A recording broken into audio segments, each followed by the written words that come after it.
सोचिए, एक कमरा जो अंदर से बंद है और अंदर एक लाश। कोई अंदर नहीं आ सकता, कोई बाहर नहीं जा सकता। ये एक ऐसे जुर्म की कहानी है जो नामुमकिन लगता है। आज हम इसके हर राज से पर्दा उठाएंगे। कहानी की शुरुआत होती है एक बहुत ही डरावनी खोज से। एक आदमी अपने ही घर में मरा हुआ मिलता है। अब पहली नजर में तो ये बस एक दुखद हादसा लगता है ना? लेकिन उस जगह की खामोशी में कुछ तो था जो अजीब था, जो किसी को भी बेचैन कर दे। और बस यहीं से ये पूरा मामला एक पहेली बन जाता है। वो आदमी एक ऐसे कमरे में था जो अंदर से लॉक था हर तरफ से। तो सवाल ये उठता है कि आखिर कातिल अंदर आया कैसे और फिर गायब कैसे हो गया। जब पुलिस की टीम अंदर पहुंची तो जो उन्होंने देखा उससे ये गुत्थी और भी उलझ गई।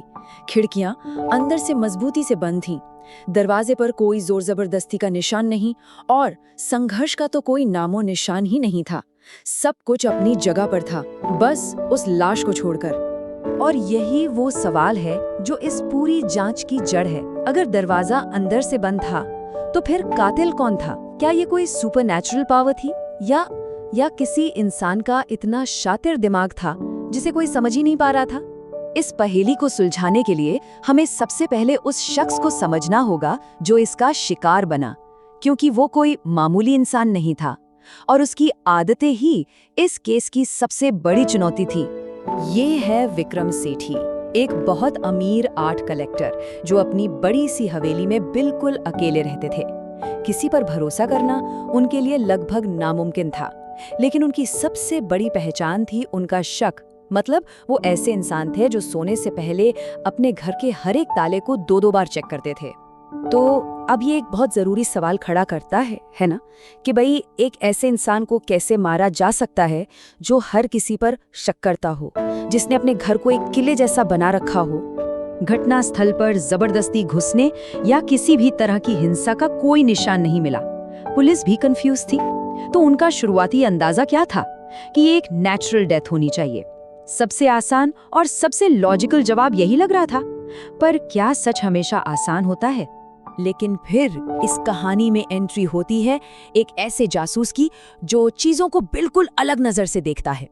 वो उस पर भरोसा नहीं करता जो सामने दिख रहा है, बल्कि उन चीजों पर ध्यान देता है जो वहां नहीं होनी चाहिए थी। देखिए, एक ही क्राइम सीन, लेकिन देखने के दो अलग अलग नजरिए थे। जहां बाकी सबको एक सेफ कमरा और एक नेचुरल डेथ दिखाई दे रही थी, वहीं इंस्पेक्टर कबीर राणा को एक पहेली नजर आई, एक ऐसी चीज जो उस पूरी कहानी में फिट ही नहीं हो रही थी। और वो थी विस्की का वो आधा भरा हुआ गिलास। और बस इसी एक सवाल ने पूरी जांच का रुख ही बदल दिया।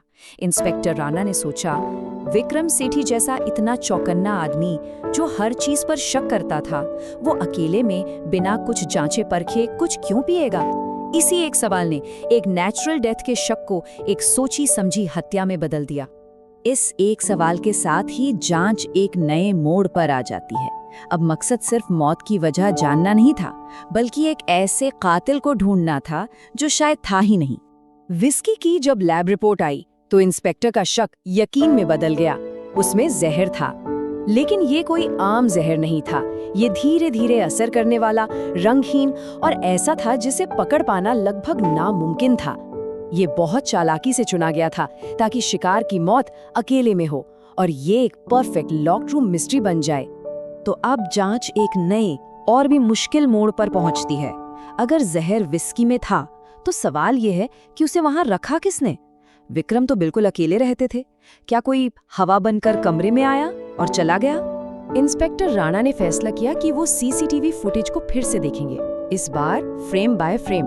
घंटों की रिकॉर्डिंग देखने के बाद उन्हें एक बहुत छोटी सी चीज मिली जिसे सबने नजरअंदाज कर दिया था। रात 8:12 पर कैमरा सिर्फ 3 सेकंड के लिए बंद हुआ था। ये एक मामूली सी तकनीकी गड़बड़ी लग रही थी, है ना? लेकिन यही 3 सेकंड इस पूरे केस की चाबी थे। वो 3 सेकंड वो एक धागा थे जिसने पूरी पहेली को सुलझा कर रख दिया। सच सबके सामने ही था, लेकिन किसी ने उसे देखा ही नहीं, क्योंकि हत्यारा कोई बाहर से आया ही नहीं था। हम अक्सर यही सोचते हैं ना कि खतरा हमेशा बाहर से आता है, कोई अजनबी जो दरवाजा तोड़कर अंदर घुस आएगा। लेकिन इस केस में असली खतरा एक जाना पहचाना चेहरा था, कोई ऐसा जिस पर विक्रम इतना भरोसा करते थे कि उसे खतरा मानने के बारे में सोच भी नहीं सकते थे। कातिल की योजना डरावनी इसलिए थी क्योंकि वो बहुत ही सिंपल थी। वो एक मेंटेनेंस वर्कर था जिसे घर में आने जाने की पूरी आजादी थी। उसने दिन में ही विस्की की बोतल में जहर मिला दिया, कैमरे को बस 3 सेकंड के लिए बंद किया ताकि उसके आने जाने का कोई रिकॉर्ड ना रहे, और विक्रम के घर लौटने से कई घंटे पहले ही वहां से चला गया। ये एक लगभग परफेक्ट क्राइम था, कोई सबूत नहीं, कोई गवाह नहीं, लेकिन हर परफेक्ट प्लान में एक इंसानी भूल की गुंजाइश तो रहती ही है। कातिल ने एक बहुत छोटी सी गलती कर दी। उसने विस्की की बोतल के ढक्कन पर अपना एक फिंगरप्रिंट छोड़ दिया। जब उस मेंटेनेंस कर्मचारी को पकड़ा गया तो सारा सच सामने आ गया। ये कोई अचानक से किया गया जुर्म नहीं था, ये बदला था, सालों से दबा हुआ गुस्सा जो एक भरोसेमंद आम से चेहरे के पीछे छिपा हुआ था।